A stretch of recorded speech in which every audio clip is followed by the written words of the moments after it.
everybody. This is Christine, Forensic Genetic Genealogist, and we are here with another edition of our Unknown Humans Remain podcast.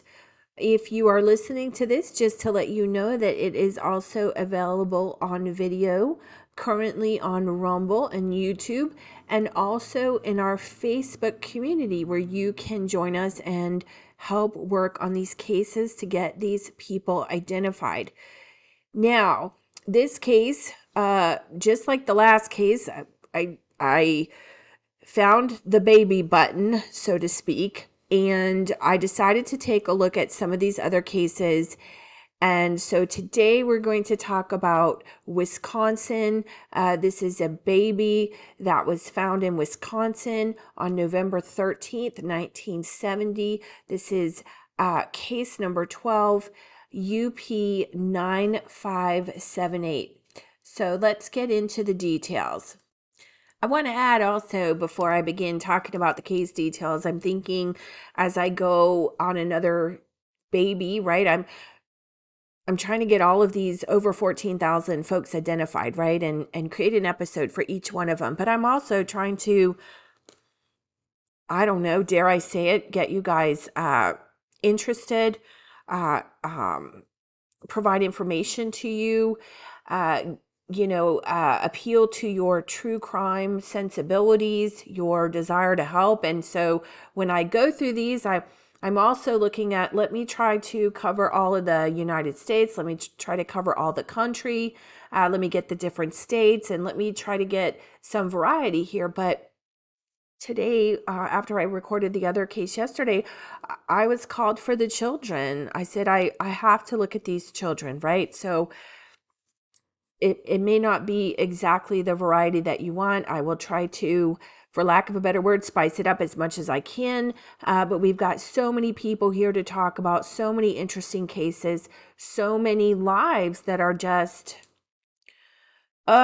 people unaccounted for, and stories that need to be told. So anyhow, I just wanted to throw that out there because I do think about this. I would like to find a case for everybody, that everybody would get interested, that everybody would adopt a case and work with us and join us to get these poor folks identified. So today we're going to talk about UP9578. This is a Black male, an African American, unidentified, and the body was found November 13th, 1970 in Milwaukee, Wisconsin. And the age range was estimated to be 0 to 12 months. Of course, we have the ME case number. If, as I mentioned, if you're watching me, I go through the case and scroll through it live. We also look at some maps and different things if we can for the case. So you may want to listen to this and bookmark it and then go back, come into the community or join us online on one of the video channels to take a look at the information yourself. You never know what visually might hit you. I'm a very visual person as opposed to an auditory person. And so something might hit you a little different. Something might stand out on a second go around or something like that. So again, going into the demographics listed, this is a male, Black or African American. And it's the bad word, it's the fetus word. Estimated age range in years from 0 to 1 year old. Estimated date of death, 1970. It says the height is measured, right, but there's no measurement listed. And the weight is 1 pound estimated. The circumstances are unidentified deceased. Again, the body found November 13th, 1970. And the NamUs case was created December 5th, 2011. As I mentioned, long time. And we'll look at the map a little bit later, but the body was found in Milwaukee, Wisconsin, zip 53209 in Milwaukee County. Now this says, and I did peek at this one, so I don't know what to tell you here. We'll talk about it. This unidentified African American male fetus at approximately 6 months gestation was found dead on November 13th, 1970. Brace yourselves. In a communal toilet at a rooming house located at 4067 North 19th Place in Milwaukee, Wisconsin. Now, this was in 1970. Don't be going over there. I'm reading you the information that's public record. Don't be going and harassing the people, okay? You can take a good look at the residents, which we'll do on Google Maps. I'm just throwing that out there. Please be respectful of these poor people that probably had nothing to do with this, okay? It says, a tenant at the rooming house went to use the communal toilet and found the fetus in the toilet. I told you that I don't want to say that I make this stuff up, but I mean, these astound me. And again, this is the hardened copier, okay? And I know I'm not meaning to sound like I'm chuckling. I'm just nervously like incredulous, and I don't know what to say here. So this poor fetus was found in the toilet in this communal toilet, which means it's a shared bathroom or shared toilet. Okay, it's getting a little crazy here. The fetus had been preserved in formalin and was autopsied prior to being found. It goes on. Formalin is a liquid used to preserve biological specimens. Residents of the rooming house had no knowledge of the fetus being there and stated that the rooming house is within a block from the Rufus King High School, and students frequently use the communal toilet. Okay, that is just, we'll get to that. It says oh gosh, I'm sorry guys. All parts recovered, condition of remains, recognizable face. It's okay. Keep going. Hair color unknown, head hair description none, body hair description none, facial hair description none, no eye description, no distinctive physical features, no clothing or anything like that. Thankfully, no documents. Okay. So I don't even know where to begin on this one.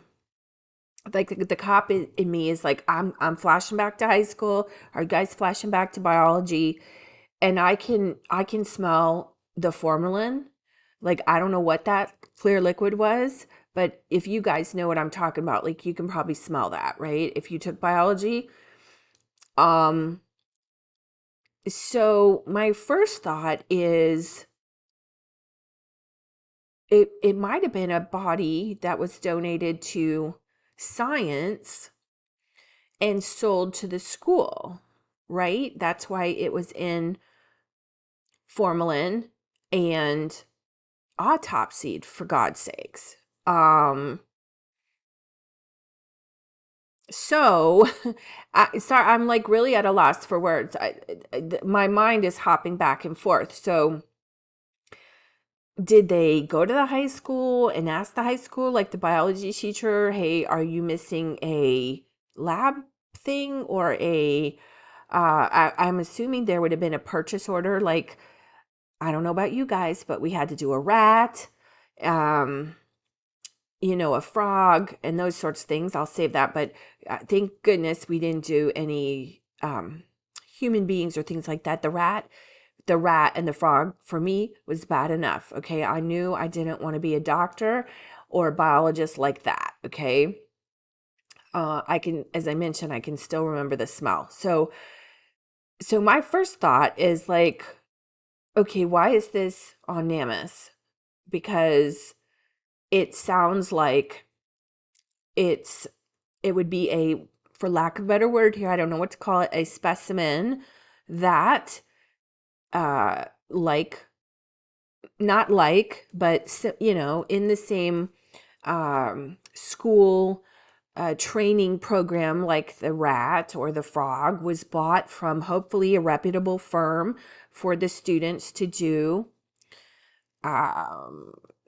their assignments on their lab work. And so why is it in here? Yeah. So I would think that they would have gone to the school and talked to the high school teacher or whomever or everybody within purchasing at this school.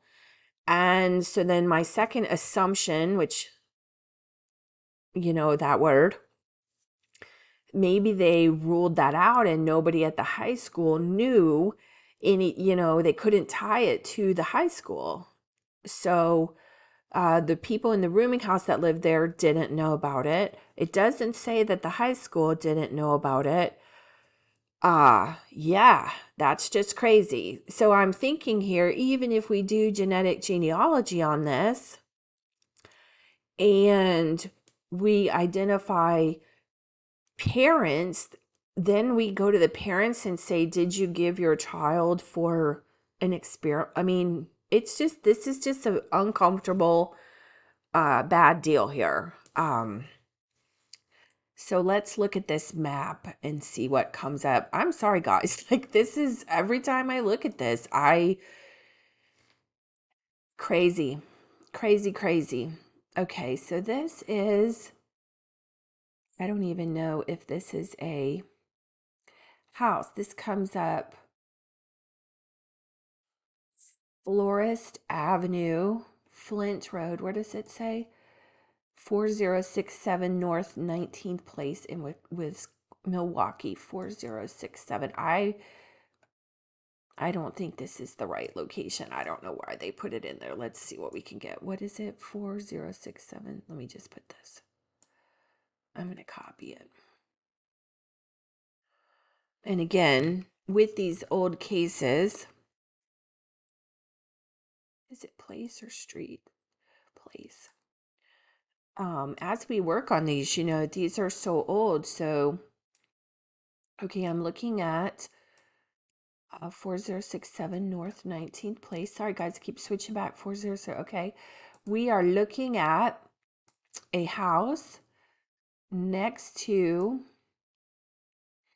a vacant parking lot, and to the I want to say east of it looks like an electrical substation and a building with a bunch of garages. We've got a house across the street, so I'm not sure which one is which one because Google is not necessarily identifying it. A bigger house, not sure which one would be a rooming house per se, but it looks like a normal residential neighborhood. I'm going to go down to this other building, and this older building, brick building here that I'm looking at could have possibly have been the high school. I'm going to go down the street a little bit. I don't know why it would have all the bays unless they converted it maybe, but does that say? I'm trying to read the brick on the building.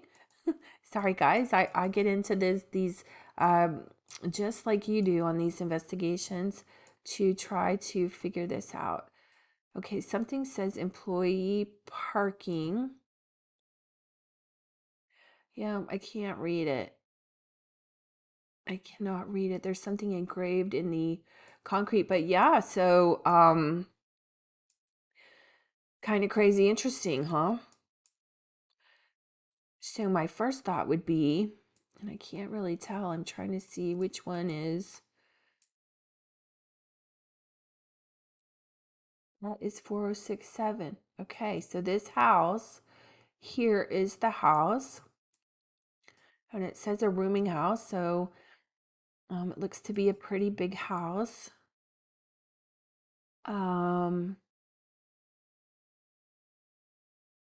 So I'm not sure if that was long-term or short-term tenancy.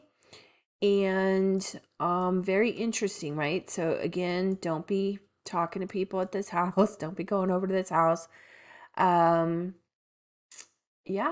Going back to the details here, again, I have questions about why it's in here. I'm hoping that they went to the high school and tried to rule that out. Obviously, if we were looking for paperwork of a purchase for laboratory supplies, way back in the day, that's probably not going to be there, but hopefully there would be documents in the police file that they ruled that out. So this is once again a little strange. Yeah, that's all we've got. That's all we know. Again, here we've got another unknown human that remains. I invite you to get involved by liking, subscribing, getting notifications so that you get notified when we publish a new one. You can definitely join our Facebook community, which is a Facebook group at Unknown Humans Remain, and help us try to get the answers for this. If you want to, per se, adopt a case and start working on that, start raising money so that we can get resources to get the genetic genealogy, the forensic lab work portion of this done, that would be greatly appreciated. We also have a donate site on GiveSendGo /unknown humans because the cost to do the lab work is depending on the body, is the condition of the body. And I don't know if the formalin would have changed anything. That's something for me to look into. But the lab portion, if suitable, could be anywhere from $250, $450 up to about $2,500 or $4,500 per case. And then we're going to go ahead and take care of the forensic genetic genealogy. And we'd love to have you join us, help out however we can, or just liking and sharing to get the word out for these poor unknown humans that can't speak for themselves. Thank you for listening, and I look forward to talking with you or seeing you again next time. Have a great day.